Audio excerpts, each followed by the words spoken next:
नमस्कार विद्यार्थी मित्रांनो, VK सक्सेस क्लासेस मध्ये आपल्या सर्वांचं स्वागत आहे। यामध्ये आपण स्कॉलरशिप परीक्षेची तयारी कशी करावी व त्यासाठी लागणारे सोपे सोपे अप्रोचेस आणि त्यावर आधारित प्रश्न बघणार आहोत। तर आज आपण शिकूयात इंग्रजी वर्णमाला, वर्णमालेचे वर्णानुक्रम कसं लक्षात ठेवायचं। म्हणजेच काय, A to Z हे जे अल्फाबेट्स आहेत त्याचा वर्णानुक्रम कसा लक्षात ठेवायचं ते आज बघणार आहोत। इजोटी, इजोटी EJOTY म्हणजेच काय, इजोटी, त्याचं वर्णानुक्रम लक्षात कसं ठेवायचं ते बघूया। म्हणजेच काय, 5 चा पाढा इजोटी लक्षात ठेवण्यासाठी काय करायचं, 5 चा पाढा 25 पर्यंत लिहायचा। EJOTY, इजोटी। तुम्हाला माहिती आहे एकूण इंग्रजी वर्णमाला किती आहेत, म्हणजेच काय अल्फाबेट किती आहेत,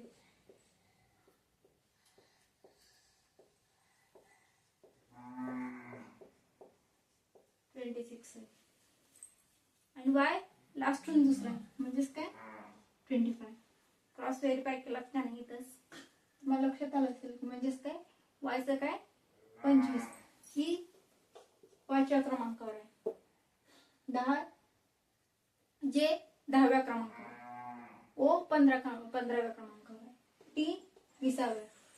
टी अजून एका टेक्निक पण लक्षात ठेवू शकतो आपण, आपले T20 मॅच असतात, T20 मॅचेस असतात, त्यावरून पण क्रिकेटचे मॅच T20 क्रिकेट, त्यावरून तुम्हाला Tचं 20 असं लक्षात ठेवता येईल। EJOTY असं लिहायचं आणि 5 चा पाढा 25 पर्यंत।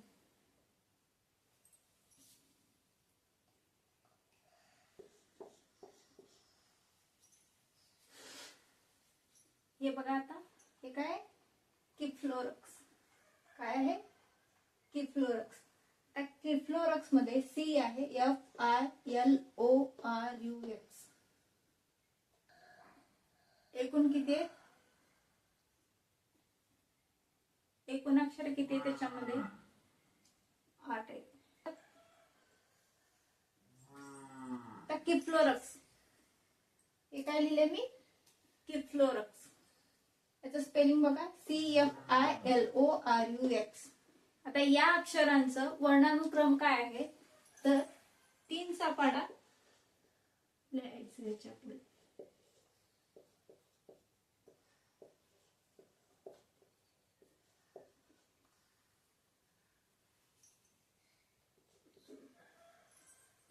आता याचं बघा, याचं क्रॉस व्हेरीफाय करायचं असलं तर वायच्या आधी एक्स असतं, वायच्या आधी एक्स असतं, एक्सच्या नंतर वाय किंवा वायच्या आधी एक्स, म्हणजेच काय 24 किंवा वाय 25 म्हणून एक्स 24। आता सी बघा, ABC, सी तिसऱ्या क्रमांकावर। आता ई बघा, ई 5व्या क्रमांकावर, इथे F 6व्या क्रमांकावर।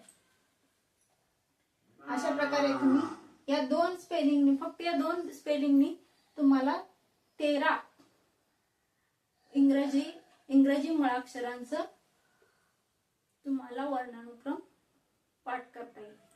हे तुम्ही करेक्ट याच्यामध्ये हे जसं आहे ना तसं तुम्ही पाठ करा, लिहून ठेवा, काही करा, पण थोडं जरी तुम्ही क्रम चुकला तर हे तुमचं वर्णानुक्रम चुकेल। त्यामुळे काय करायचं, हे तुम्ही पाठ करा, लिहून पाठ करा, तोंडी पाठ करा, कसं करायचं हे सोपं आहे। EJOTY हे थोडंसं तुम्हाला उच्चाराला पण थोडंसं अवघड होईल, पण जर तुम्ही आता हुशार आहात त्यामुळे तुम्हाला थोडं काही त्याचं वाटणार नाही।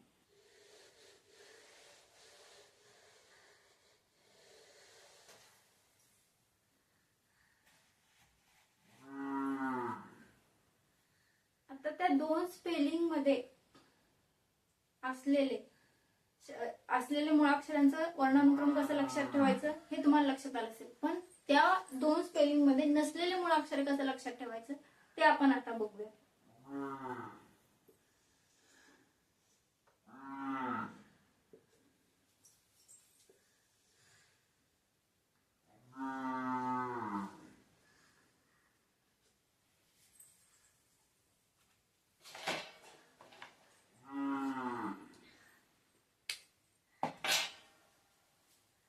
काय लिहिलंय मी? जी. मी कशाने हायलाइट करते बघा मी. रेड पेन हायलाइट केले ते काय दिसतंय तुम्हाला? 7. म्हणून काय जी चं वर्णानुक्रम किती आहे? 7. आता क्यू चं बघा. क्यू चं पण बघा मी हायलाइट करते. काय दिसतंय? 7. म्हणजेच काय? 17.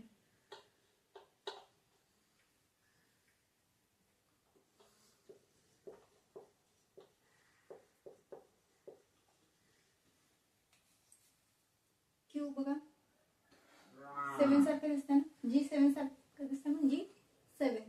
आता क्यू बघा 7 सारखं दिसतंय म्हणून हे पण काय झालं? 17. क्यू 17 हे आधी येते म्हणून 7. हे जी च्या नंतर येते म्हणून 17. असं लक्षात ठेवायचं. जी 7 क्यू नंतर येते वर्णानुक्रम मध्ये. हे जी आधी येते 7 नंतर येते म्हणून आधीचं जी जे आहे ते 7च दिसतंय. हे पण हे 7च आहे आणि ही क्यू जी च्या नंतर नाही पण 7 दिसतंय ना. त्याचा अर्थ काय आहे? 7 3 आहे. 17 आहे. आता दुसरं बघा.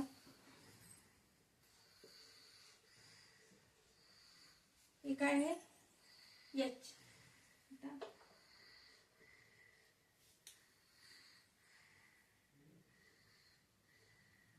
तुम्हाला काय दिसायला लागलंय? 8. म्हणजेच काय?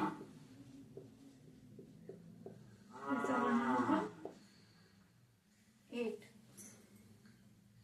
ती फ्लोरक्स मध्ये आय लक्षात राहतात. इजोडे मध्ये जे.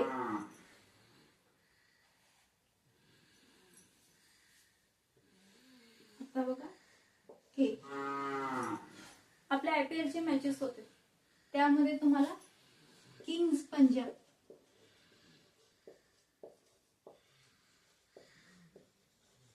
ही टीम माहित असेल. या टीमचं जुनं नाव काय होतं? किंग्स 11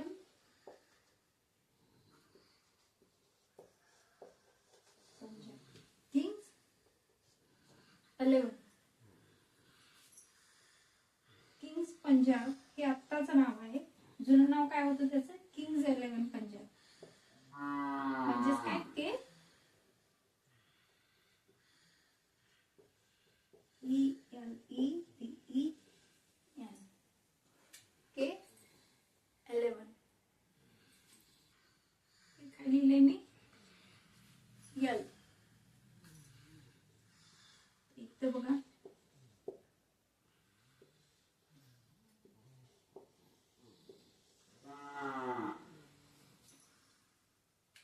एक आहे 12. मुद्दाम गोल कशामुळे केलंय मी? तुमचं फोकस या यल वर राहायला पाहिजे म्हणून. तुमचं फोकस यल वर राहायला पाहिजे. हे बघा यल 12 यल 12.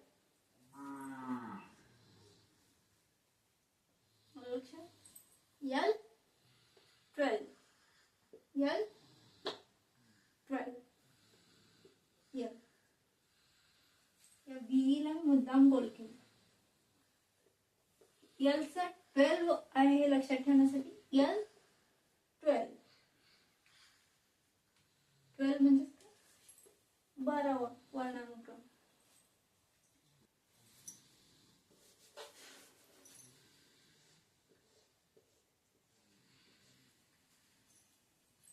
बघा हे यम आहे. काय डब्ल्यू आहे. हे काय दिसतंय तुम्हाला?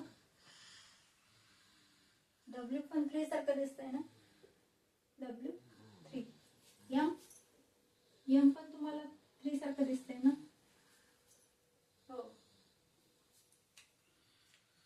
त्याच्या पुढं हे आधी येते म्हणून 1 लावायचं, हे नंतर न येते म्हणून त्याच्या पुढं 2 लावायचं. हे आधी दोन्ही 3 सारखे दिसतात. हे आधी येते म्हणून 1 लावलं, हे नंतर येते म्हणून 2 लावलं. म्हणजेच काय, एमचा वर्णानुक्रम काय 13 आणि डब्ल्यूचा 23.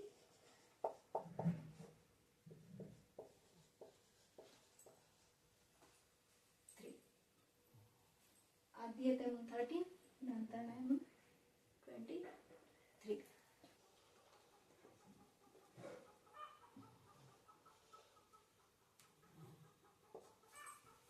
हे बघा काय लिहिले मी, एन.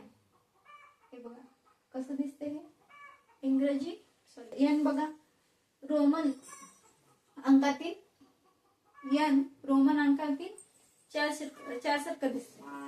रोमन अंक तुम्हाला माहिती आहे, रोमन अंकातील 4 सारखं दिसते एन. बघा मी इथं थोडंसं पुसलंय, हे आपण एवढंच वेगळ्या कलरने करू. बघा 4 दिसते ना तुम्हाला. याच काय अर्थ, एन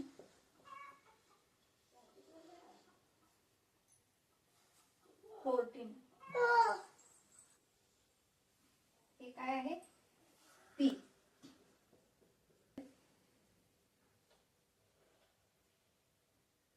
सॉरी, याची पाण्यातील प्रतिमा कशी दिसेल, अशीच दिसते ना उलटी. पाण्यातील प्रतिमा बघा, पीची पाण्यातील प्रतिमा कशी दिसेल, कशी दिसते तुम्हाला, 6. म्हणजेच काय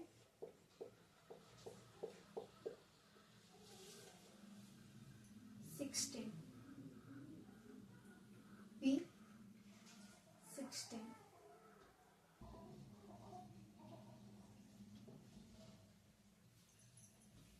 आपले T20 चे क्रिकेटचे मॅचेस असतात म्हणून T20 असं लक्षात ठेवू शकता. T20 चे क्रिकेटचे मॅच असते कारण T20. टी च्या आधी कुठलं वर्णाक्षर असते, yes. Yes 19, yes 19, T20. Ultra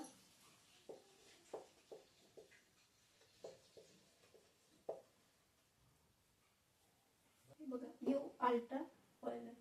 तुम्हाला किरण माहिती आहेत, अल्ट्रा व्हायोलेट किरण असतात, अल्ट्रा व्हायोलेट किरण असतात, UV किरण असं म्हणतो. UV किरण, त्यावरून U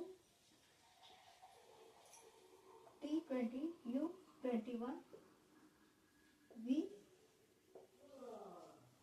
22, UV काय 21 आणि 22, T20, U21, V 22.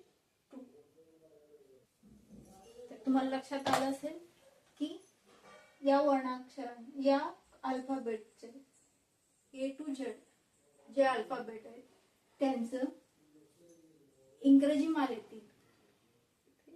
अक्षरमालेतील